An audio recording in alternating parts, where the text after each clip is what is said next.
Hello, what's up guys? For this video guys ay magluto tayo ng gulay. Ito guys ay isang bunga ng malunggay na ginagawang gulay. Ayan guys, ganun muna yung proseso yan guys. Yan. Bali, tanggal mo ng siyang balat. Hindi naman talaga totally na balat yung mga guys, yung mga kapalan niya na balat. Tatanggalin mo yan siya, saka sabay mo putol-putol. Para putulin mo lang ng mga palos kasing laki lang, ganyan yan guys, putol-putulin yan siya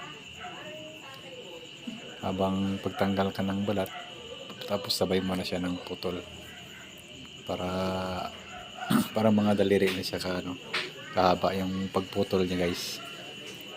Yan guys, yung tapos ka ng putol, ganito na siyang labas niya guys. Yan, parang mga darili ng kalat. Ganyan na siya guys, yung bunga ng malunggay yan guys. Okay guys, ito na guys na yung natin guys. Yung bunga ng malunggay na ginisa sa kamatis at sardinas. Ito guys. Yung tawag dito guys ay hagod.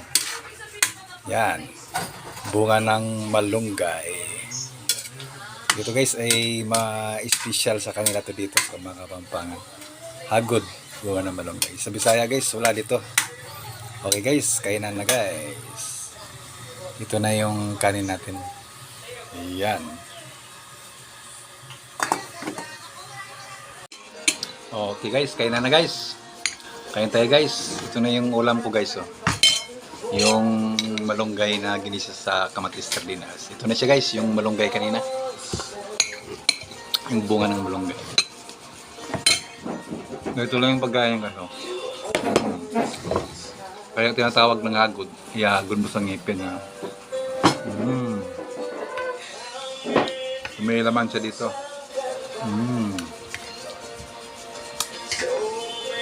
Sarap to guys.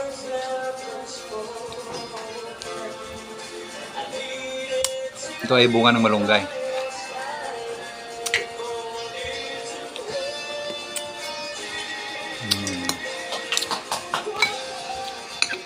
Kain guys.